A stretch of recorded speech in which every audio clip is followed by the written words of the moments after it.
एकादशी महारानी की कथा कहानी सुनो। शोक कृपा करके मुझसे कहे। अब भगवान श्री कृष्ण बोले कि राजन, ये कथा पापों को हरने वाली है, इसको सावधान होकर के सुनो। इसके सुनने से वाजपेयी यज्ञ का फल प्राप्त होता है। प्राचीन समय में द्वापर युग के प्रारंभ में महिषपुरी में महिजित नाम का राजा राज्य करता था। उसके पुत्र आदि का नहीं थे। बिना पुत्र के जीव और लोग तथा परलोक में सुख प्राप्त नहीं होता है।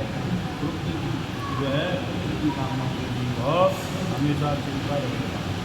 अपनी वृद्धावस्था देख करके राजा बहुत चिंता हुई और सभी जो है वह सभा में बैठ करके राजा के मनुष्य बोला कि हे मनुष्यों, इस जन्म में मैंने कोई पाप तो नहीं किया, इस अन्याय से ना मैंने कोई धन पैदा किया और जिसे कोई ऐसा दुर्लभ पाप भी नहीं मालूम मैं जान पा रहा हूँ। और इसका जो है मेरे धन में जो है मेरे खजाने में कोई पाप का धन नहीं है। ब्राह्मण देवता का धन भी मैंने कभी हरण नहीं किया है। दूसरों की धरोहर को भी मैंने कभी अपने पास नहीं रखा है। कोई ऐसा बड़ा पाप मुझसे नहीं हुआ है। पुत्र की तरह मैंने पूजा का हमेशा पालन किया है। धर्म से किसी भी को विजय किया है। दुष्टता करने पर भ्राता और पुत्र के समान मनुष्य को भी दंड दिया है। मेरे भाई और परिवार में भी किसी ने कोई गलत काम किया है तो मैंने उसको भी दंड दिया है। शत्रु यदि सज्जन है तो उसका मैंने कभी भोजन किया है। यानी अपने घर में दुष्ट हो गए तो उनको दंड दिया है और मेरे कोई शत्रु कोई अच्छे हैं तो मैंने उनकी पूजा भी करी है। उस उत्तम ब्राह्मणों इस प्रकार मैं धर्म के मार्ग में तत्पर रहा हूँ। मैंने हमेशा धर्म पर ही चला हूँ। मेरे पुत्र क्यों नहीं होते इसका विचार करो। ब्राह्मण और प्रजा की इस बात को सुनकर के आपस में सबने विचार किया। राजा के हित का विचार करके सब लोग जो है सघन वन में चले गए, विनोद वन में चले गए। इधर उधर विश्व के आश्रमों को देखने लगे। राजा के हितैषी मनुष्य ने घोर तप करते हुए चैतन्य आनंदमय आरोग्य आहार रहित मन को भस्म रखने वाले क्रोध रहित धर्म तत्व जो है ज्ञाता सर्वशास्त्रों के चतुर व्योमस ऋषि को देखा, जो कि अनेक ब्रह्माओं के समान दीर्घायु थे। एक कल्प बीतने पर जिनका एक रोमांच दिखता था, इसलिए शिकार को जानने वाले मुनि का नाम व्योमस था।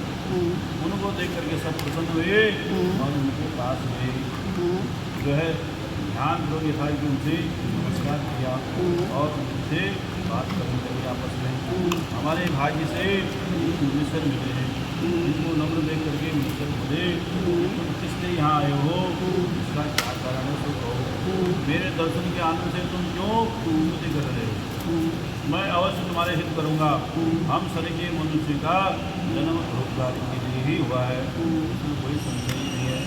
मनुष्य जो लोग थे वो बोले कि हम अपने आने का कारण कहते हैं। आप सुनिए कि हम जो है संदेह निवारण करने के लिए आपके पास आए हुए।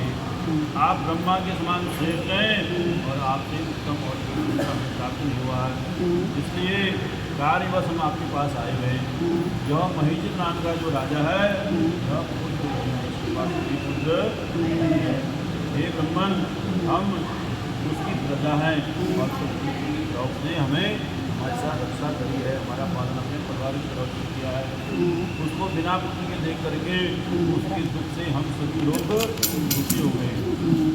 तो दृढ़ विचार के लिए हम तब करने के लिए यहाँ आए हैं। हे तुम श्रेष्ठ, उसके भाग्य से ही हमको आपका दर्शन हुआ है। बड़ों के दर्शन से मनुष्य के कार्य हमेशा सिद्ध हो जाते हैं। महापुरुषों के दर्शन करने वाले से हे मुनीश्वरों, यथा उपदेश जिसे राजा के घर में पुत्र की प्राप्त हो जाए। इस प्रकार उनका वचन सुन करके मुनीश्वर थोड़ी देर ध्यान करके लगे और उस राजा ने पहले जन्म का विकास जान करके मुनीश्वर बोले पहले जन्म में वह राजा निर्धन और क्रूरता से कर्म करने वाला वैश्य था। बड़ा निर्धन था पर खूब काम करता था, बढ़िया था। एक गांव से दूसरे गांव में जाकर के हमेशा व्यापार करता था। और एक समय ज्येष्ठ मास के शुक्ल पक्ष में द्वादशी के दिन मध्याह्न के समय गांव की सीमा के पास जो है प्यास से व्याकुल हो गया। वहाँ सुंदर जलाशय को देख करके जल पीने का इसने विचार किया। वहाँ हाल व्यावी गौ जो है बरसठी समय जल पीने को आई थी। वह प्यास और भूख से व्याकुल थी। वह उसका जल पीने लगी। जब वैसे जल पीती हुई गौ को हटा करके अपने आप जल पिया, उसी पाप से राजा पुत्रहीन हो गया है। गाय को पानी नहीं पीने दिया और स्वयं वहाँ पानी पीने लग गया। पहले जन्म के किए हुए पुण्य से निष्कंटक राज्य किया मिला। वे मनुष्य बोले कि मुने पुराणों में सुना जाता है कि पुण्य के प्रभाव से पाप दूर हो जाते हैं, इसलिए पुण्य का उपदेश दीजिए जिससे पापों का नाश हो और आपकी कृपा से इनके जीवन को हो जाए। लोमस ऋषि बोले कि श्रावण शुक्ल पक्ष में पुत्रदा नाम की एकादशी बड़ी प्रसिद्ध है। उसका व्रत न्याय और विधि पूर्वक करो, रात्रि को जागरण करना और उसका निर्मल जो पुण्य है वह सब राजा को दे दो। ऐसा करने से निश्चय ही राजा के घर में पुत्र प्राप्ति हो जाएगी। इस लोमस ऋषि के वचन को सुन करके और उनको सबने प्रणाम किया। प्रसन्न होकर के सब अपने अपने घर लौट आए। श्रावण मास आने पर लोमस की बात याद आई और उन सब ने राजा से श्रद्धापूर्वक इस एकादशी का व्रत किया। द्वादशी के दिन सबने अपना पुण्य जो है संकल्प करके राजा को दे दिया। इस पुण्य देने से राजा की सुंदर जो पत्नी थी वह गर्भवती हो गई और उसने एक सुंदर से पुत्र को जन्म दिया। हे नृपश्रेष्ठ, इस प्रकार यह पुत्रदा नाम की एकादशी बड़ी प्रसिद्ध है और इस लोक और परलोक का सुख चाहने वालों को इस एकादशी का अवश्य व्रत करना चाहिए। इसका महात्म सुन करके मनुष्य सब पापों से छूट जाते हैं और यहाँ पुत्र का सुख पाकर के अंत में वह राजा भगवान की परम धाम को प्राप्त हुआ। बोलो एकादशी महारानी की जय की जय। अब आप एकादशी का स्मरण करना जी सभी।